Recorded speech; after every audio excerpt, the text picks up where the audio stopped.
सभी को नमस्कार। मैं सतीश नेताम आप सबका इस वीडियो पर स्वागत करता हूं। और आज हमारी चर्चा है व्यवसाय डिजिटलीकरण का कैसे लाभ उठा सकता है। और इससे पहले हमने डिजिटलीकरण क्या है, उसके क्या फ़ायदे हैं और एक स्टूडेंट कैसे डिजिटलीकरण से लाभ ले सकता है, उस सब के बारे में मैंने पहले ही अपने वीडियो में बता चुका है। तो इस वीडियो में हमारा फोकस है कैसे एक व्यवसाय डिजिटलीकरण का लाभ ले सकता है। तो व्यवसाय अपने परिचालन को बढ़ाने, व्यापक दर्शकों तक पहुंचने और अंततः मुनाफा बढ़ाने के लिए विभिन्न तरीकों से डिजिटलीकरण का लाभ उठा सकते हैं। तो इन सिंपल वर्डों में कहा जाए, जो कोई भी बिजनेस डिजिटलीकरण के जो विभिन्न सारे बहुत सारे इसके उपकरण हैं, उनके माध्यम से अपने जो बिजनेस का क्षेत्र बढ़ा सकता है, बहुत सारे अपने नए क्लाइंट तक पहुंच सकता है एवं इससे मुनाफा भी इंक्रीज होता है। तो यहाँ कुछ रणनीतियाँ हैं, एक एक करके देखते हैं। उनमें से पहला है ऑनलाइन उपस्थिति। किसी भी बिजनेस के लिए सबसे पहली आवश्यकता है कि वो उसका ऑनलाइन प्रेजेंस होना ज़रूरी है, क्योंकि अभी का जो युग है वो पूरी तरह से डिजिटल है। तो उसमें आपके पास एक वेबसाइट होना ज़रूरी है। एक यदि आप कोई सामान या सर्विस अगर आप कोई सामान बेचते हैं तो आपके लिए एक ई-कॉमर्स प्लेटफॉर्म होना, आपका खुद का ई-कॉमर्स प्लेटफॉर्म होना ज़रूरी है।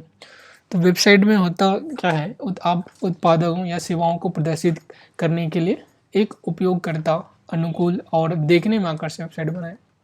तो आपको जो वेबसाइट है वो एक आकर्षक वेबसाइट होना चाहिए, जिसमें आपका सारे जो उत्पाद या सेवाएं जो भी आप प्रोवाइड करवाते हो वो सब उसमें होना चाहिए। फिर दूसरा है ई कॉमर्स प्लेटफॉर्म। ऑनलाइन लेन देन को सक्षम करने के लिए ई कॉमर्स समाधान लागू करें, जिससे ग्राहकों के लिए खरीदारी करना सुविधाजनक हो। ई कॉमर्स जो है आपके कस्टमर को आपके साथ लेन देन करने के लिए आसानी से आपके साथ लेन देन कर सकते हैं ई कॉमर्स के थ्रू, और ये आपके कस्टमर के एक्सपीरियंस को भी इंक्रीज करता है।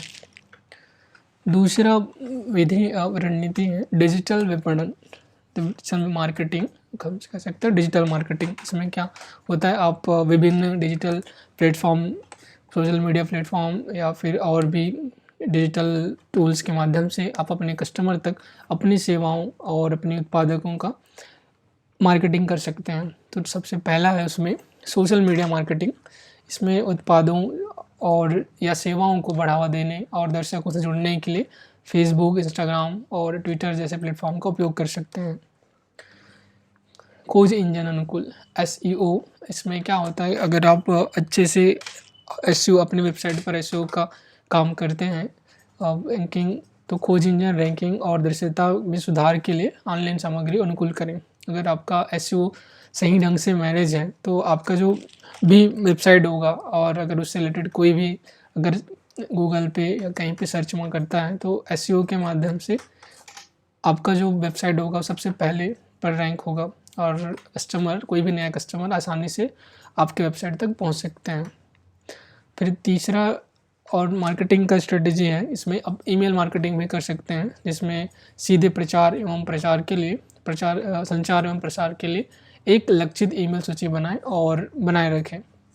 मतलब कि आपका जो भी कस्टमर है उनसे आप अगर आपके पास यदि ईमेल एड्रेस है तो आप ईमेल मार्केटिंग के थ्रू उनसे सीधे संपर्क कर सकते हैं और अपनी नई सर्विस और सेवाओं का जानकारी दे सकते हैं। फिर है डेटा विश्लेषण। दूसरा है ग्राहक अंतर्दृष्टि। ग्राहक के व्यवहार, प्राथमिकताओं और रुझानों को समझने के लिए डेटा एनालिटिक्स टूल का उपयोग करें। बहुत सारे डेटा एनालिटिक्स टूल होते हैं जो आपको आपके ग्राहकों के व्यवहार, उनके क्या प्राथमिकताएं हैं, क्या ज़रूरत है, उनको समझने में ये टूल्स आपकी मदद कर सकते हैं। फिर अगला उसमें होता है पुनरानुमान विश्लेषण। सूचित व्यावसायिक निर्णय लेने के लिए बाजार के रुझान, मांग और ग्राहक की ज़रूरतों को पूर्वानुमान लगाएं। बहुत सारे पूर्वानुमान प्रेडिक्टिव एनालिटिक्स टूल्स होते हैं जिसके माध्यम से आप मार्केट के रुझान को समझ सकते हैं, क्या क्या ज़रूरत है उसको समझ सकते हैं और समय से पहले ही आप अपने ग्राहकों की ज़रूरत, उनके नीड्स को पता लगा सकते हैं। फिर अगला रणनीति है स्वचालन और दक्षता। इसको और बोलते हैं ऑटोमेशन एंड एफिशिएंसी।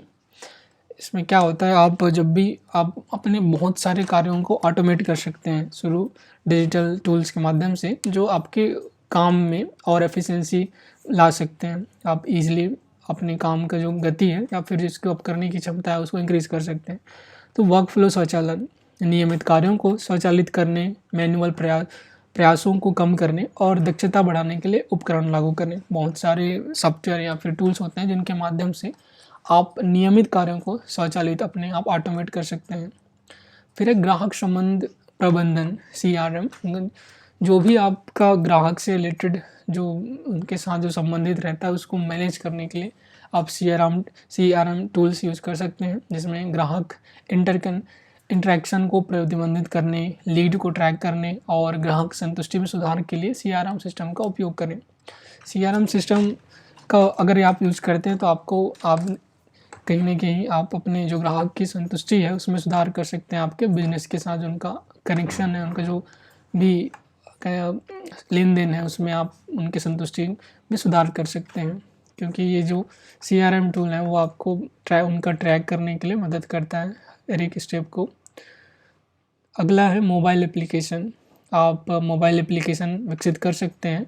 यदि लागू हो तो उपयोगकर्ता को अधिक सुविधाजनक और सुलभ अनुभव प्रदान करने के लिए मोबाइल एप्लीकेशन बनाएं, क्योंकि अगर आप यदि मोबाइल एप्लीकेशन विकसित करते हैं तो आप अपने उपयोगकर्ताओं को अधिक सुविधा प्रदान करते हैं एवं उसके साथ आपके जो लेन देन होगा वो भी काफ़ी ईजी हो जाएगा। तो अगर संभव हो तो आपको मोबाइल एप्लीकेशन भी बनाना चाहिए। अगला है क्लाउड कंप्यूटिंग। आज क्लाउड कंप्यूटिंग का दुनिया है और क्लाउड कंप्यूटिंग इसलिए ज़रूरी है क्योंकि यहाँ बुनियादी ढांचे को कम लागत में करते हुए भंडारण, मतलब आपको बहुत कम लागत में आप अपने डेटा को स्टोर कर सकते हो। उनसे डेटा क्लाउड कंप्यूटिंग के माध्यम बहुत सारे सॉफ्टवेयर सहयोग सब उनका सेवा प्राप्त कर सकते हो। एवं स्केलेबल, मतलब आप बहुत लार्ज स्केल पर, भले ही आप छोटा बिजनेस हो लेकिन क्लाउड कंप्यूटिंग का यूज़ करके आप अपने बिजनेस को बढ़ा सकते हैं। तो कंप्यूटिंग संसाधनों के लिए क्लाउड कंप्यूटिंग का प्लेटफॉर्म करें। जब भी आपको कोई भी कंप्यूटर संसाधनों की आवश्यकता पड़े और आपके पास यदि कम बजट है तो आपके लिए क्लाउड कंप्यूटिंग एक बेहतर ऑप्शन हो सकता है। फिर है ई-लर्निंग और प्रशिक्षण। ऑनलाइन पाठ्यक्रम व्यापक दर्शकों तक पहुंचने के लिए ऑनलाइन पाठ्यक्रम या प्रशिक्षण कार्यक्रम विकसित कर सकते हैं या पेश करें। अगर आप कोई ऐसा बिजनेस, आप ऐसा सर्विस प्रोवाइड करते हो जिसमें आप अपने सर्विस के माध्यम से प्रशिक्षण या कोई सा स्किल सिखाते हो, तो ऑनलाइन पाठ्यक्रम के डिज़ाइन करके आप अपने बहुत सारे अपना जो कोर्स होगा या फिर अपना जो प्रशिक्षण कार्यक्रम होगा उसको बहुत ज़्यादा स्केल तक, बहुत ज़्यादा दर्शकों तक पहुंचा सकते हैं, ईजिली पहुंचा सकते हैं। फिर अगला है सहयोग उपकरण। दूरस्थ सहयोग मतलब कम्युनिकेशन। आप एक स्थान से आप हमारे देश से दूसरे देश में भी ईजिली डिजिटल टूल्स के माध्यम से कम्युनिकेट कर सकते हैं। दूरस्थ सहयोग, संचार और टीम वर्क को बढ़ाने के लिए डिजिटल टूल्स का उपयोग कर सकते हैं। डिजिटल टूल्स आपको बहुत अलग अलग लोकेशन से एक साथ काम करने के लिए भी सहयोग अच्छा होता है, ये आपको प्रोवाइड कराता है। साथ ही साथ अपना जो भी संचार या फिर सहयोग आप किसी दूसरे जगह से भी ले सकते हो। फिर अगला है ग्राहक सेवा। बहुत सारे जब भी कुछ आपके पास कोई क्वेरी आती है, किसी ग्राहक का कोई प्रश्न हो या फिर उनकी कुछ परेशानी हो, तो उनके सॉल्व करने के लिए आप चैटबॉट और वर्चुअल असिस्टेंट का यूज़ कर सकते हैं। जिसमें क्या होता है, ग्राहकों के प्रश्नों को संभालने, प्रतिक्रिया समय में सुधार करने के लिए AI संचालित चैटबॉट लागू कर सकते हैं। फिर है ऑनलाइन सहायता। लाइव चैट और ईमेल जैसे ऑनलाइन चैनल के माध्यम से ग्राहक सहायता प्रदान कर सकते हैं। आप जो भी ऑनलाइन सहायता है, लाइव चैट, ईमेल के माध्यम से आप अपने चैनलों के माध्यम से आप अपने ग्राहक तक आपके जो भी उनका जो परेशानी होगा उसके लिए सहायता प्रदान कर सकते हैं। फिर है सदस्यता मॉडल। सदस्यता मॉडल में क्या होता है कि अगर आप सदस्यता मॉडल करते हैं तो आवर्ती राजस्व उत्पन्न करते हैं और उत्पादकों और सेवाओं के लिए सदस्यता आधारित मॉडल पेश कर सकते हैं। इसमें आपको पहले ही आपके जो सर्विस या फिर आपके पास एक्स्ट्रा इनकम होता है, और अगर आप सदस्यता सब्सक्रिप्शन मॉडल यूज़ करते हैं तो ये भी डिजिटल टूल्स या फिर डिजिटल टूल्स के या सॉफ्टवेयर के माध्यम से ही हो पाता है। फिर है डिजिटल लेन-देन, डिजिटल भुगतान। आप बहुत सारे डिजिटल टूल्स और सॉफ्टवेयर का उपयोग करेंगे तो आप अपने ग्राहकों को बहुत वास्ट वैरायटी ऑफ तरीके से पेमेंट के लिए ऑप्शन प्रोवाइड करा सकते हैं, जो कि कहीं न कहीं आपके ग्राहकों की जो प्राथमिकताओं को पूरा ग्राहकों को अट्रैक्ट करने के लिए अच्छा है। फिर है प्रतिक्रिया और समीक्षाएँ, ऑनलाइन समीक्षाएँ और प्रतिक्रिया, फीडबैक एवं रिएक्शन रिस्पॉन्स। विश्वास और विश्वसनीयता बनाने के लिए ग्राहकों को ऑनलाइन प्लेटफॉर्म पर समीक्षाएँ और प्रतिक्रिया छोड़ने के लिए प्रोत्साहित कर सकते हैं। अब अपने ऑनलाइन जो भी चैनल जिसमें आपका बिज़नेस मौजूद होगा, उसमें आप अपने ग्राहकों से ऑनलाइन तरीके से आपके किसी भी चीज़ में आप उनसे फीडबैक ले सकते हैं, उनसे उनका प्रतिक्रिया जान सकते हैं। फिर लास्ट अंतिम है साइबर सुरक्षा। अभी जिस तरीके के एज में हम रहते हैं, वहाँ पे साइबर सिक्योरिटी को लेके हमें काफ़ी ज़्यादा सचेत होने की ज़रूरत है। तो सुरक्षित लेन-देन के लिए एवं ग्राहक डेटा की सुरक्षा और विश्वास बनाए रखने के लिए मजबूत साइबर सुरक्षा उपयोग में हमको निवेश करना ज़रूरी है, ताकि हम जिसके साइबर सिक्योरिटी के थ्रू हम अपने ग्राहक का जो डेटा है वो सुरक्षित रख सकते हैं एवं एक अच्छा सेफ ट्रांज़ैक्शन कर सकते हैं। तो इन डिजिटल रणनीतियों को रणनीतिक रूप से शामिल करके व्यवसाय अपनी समग्र प्रतिस्पर्धात्मकता बढ़ा सकते हैं, ग्राहकों की संतुष्टि में सुधार कर सकते हैं और अंततः मुनाफा प्राप्त कर सकते हैं। कुंजी की चोट से बने रहने मतलब उभरते डिजिटल रुझानों के अनुरूप ढलना और बाजार की मांगों को जवाब में लगातार नवप्रवर्तन करना ज़रूरी है। तो अगर कोई भी बिज़नेस डिजिटलकरण का यूज़ करता है अपने बिज़नेस में, तो कहीं न कहीं उसको एक कॉम्पिटिटिव एज मिलता है। मतलब आप अपने जो भी क्षेत्र, आपके जो व्यावसायिक क्षेत्र है, उसमें एक आपको एक्स्ट्रा सहायता प्राप्त होता है और आप ईज़िली कम्पीट कर सकते हैं लार्ज स्केल पर, और ये आपके प्रॉफिट्स में भी आप बहुत ज़्यादा इंक्रीज़ कर सकता है, क्योंकि इसमें बहुत सारे आपके कॉस्ट रिड्यूस कर सकता है।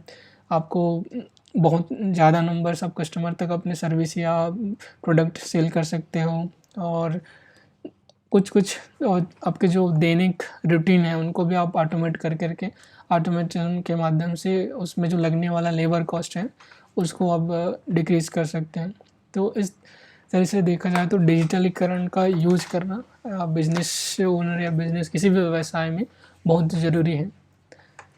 तो ये पूरा आज का वीडियो था, व्यवसाय डिजिटलीकरण का लाभ कैसे उठा सकता है।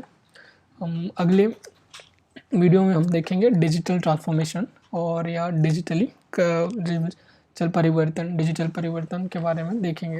तब तक के लिए धन्यवाद।